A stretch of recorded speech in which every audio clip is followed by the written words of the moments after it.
की जगदम्बा जगत धात्री दुर्गा भवानी अब की बार माता जी घोड़े पर आई है।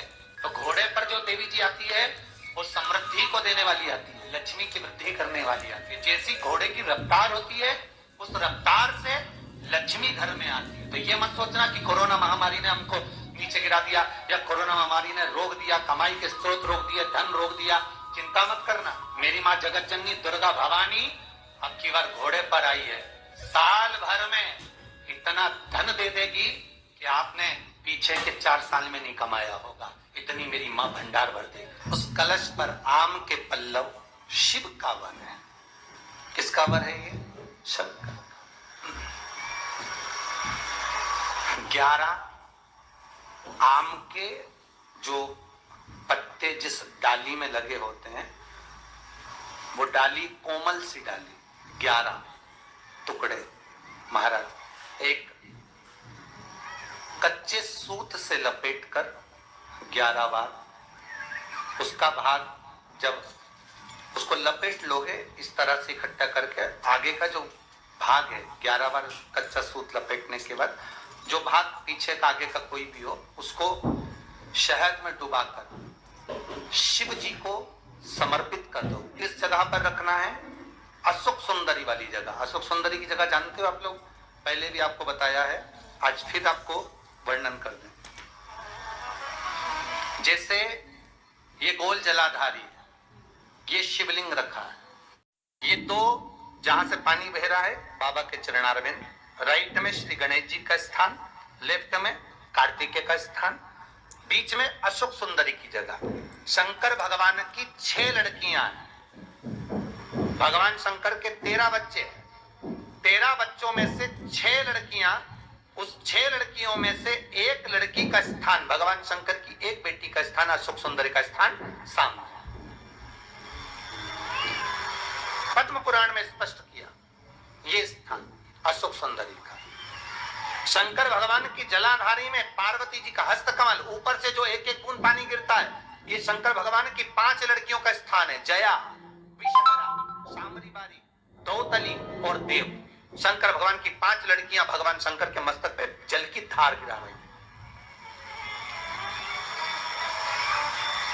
बीच में जो अशोक सुंदरी का स्थान है महाराज, उस जगह पर शहद का मुख, जो शहद आपने भिगोया है, उस शहद का मुख शंकर जी की ओर कर कर इसी चैत्र के महीने में, इन्हीं नवरात्रि में शंकर भगवान के उस अशोक सुंदरी की जगह पर शहद का भाग शिव जी की ओर रख दें। महाराज अगर घर में संपदा की कमी हो या कोई पैसा खा गया हो, रुपया नहीं दे रहा हो, पैसा अटक गया हो, तो उस शहद को शिव जी की ओर मुख कर कर उस आम के पल्लव की जो डंडी है उसको 11 डंडी को वहां रख दीजिए और उससे अपनी कामना कर कर आ जाइए। हो सके उस शहद में से थोड़ा सा शहद किसी रुमाल पर, किसी कपड़े में लगाकर उसको रख लीजिए। जिस व्यक्ति से पैसे लेना है, जिस व्यक्ति से पैसे मांग रहे हो, उससे एक बार जाकर मिल लीजिए, एक बार उसको खबर कर दीजिए। बाबा चाहेगा भोलेनाथ तो नवरात्रि में ही पैसा वापिस आ जाएगा, अगर शिव कृपा कर दे। ये बाबा की कृपा। आम का पल्लव कोई साधारण नहीं जिसको कलश के ऊपर रखा जाता है, शिव की कृपा। जिस आम के पेड़ पर स्वयं कामदेव चढ़कर भगवान शंकर के तीसरे नेत्र द्वारा जलकर भस्म हो जाते हैं, वो आम का पेड़ साधारण नहीं हो सकता, सहज नहीं है। और वैसे भी शिव शिव है महाराज। सबसे पहले नवरात्रि का व्रत किसने किया? उत्तर दीजिए। सबसे पहला नवरात्रि का व्रत, नवरात्रि की उपासना सबसे पहले किसने करी थी? भगवान राम।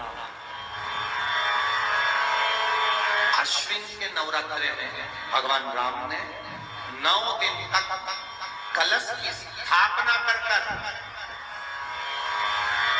लंकाधिपति रावण को मारने के लिए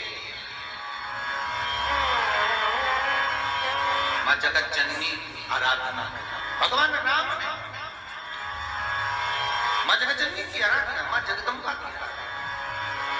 और कहते हैं मेरे राम ने प्रतिदिन मां शक्ति को निमंत्रण दिया और मां जनकजननी से विनती निवेदन कर कर कहा कि आपको प्रतिदिन आना पड़ेगा। इसलिए देवी भागवत में लिखा है कि नवरात्रि में एक दिन, जैसे प्रतिपदा है, पहला दिन है तो एक कन्या का पूजन करो, द्वितीया है तो 2 कन्या का पूजन करो, तृतीया है तो 3 कन्या का पूजन करो, चतुर्थी है तो 4 कन्या का पूजन करो, पंचमी है 5 कन्या का पूजन करो, छठ है 6 कन्या का पूजन करो, सप्तमी है 7 कन्या का पूजन करो, अष्टमी है 8 कन्या का पूजन करो, नवमी है, जम के बोलो, 9 कन्याओं का पूजन करो।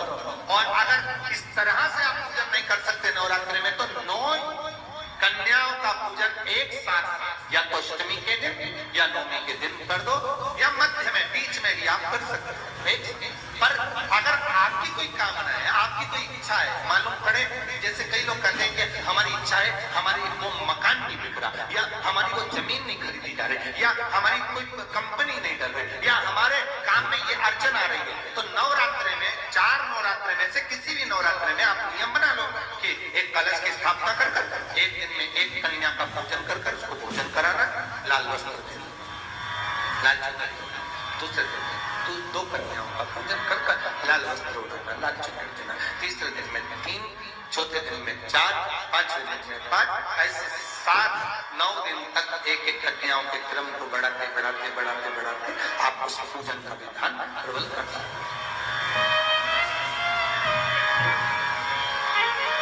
आज किसी का फोन था सुबह, तो कोई कह रहे थे कि हमें गुरुजी से बात कराओ, तो समीर जी ने बताया कि फोन आया था, वो बोल रहे थे कि हमें नवरात्रि में अगर मान लो कोई साधना करना हो तो कौन सी साधना करना चाहिए, हम किसकी आराधना करें, हम 9 दिन तक किसकी साधना करें।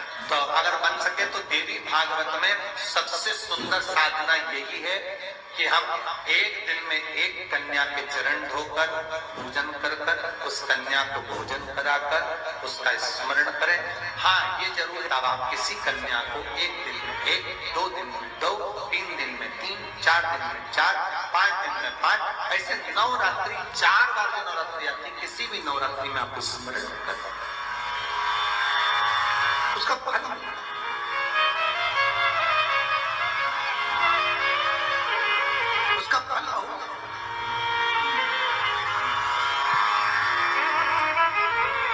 जैसे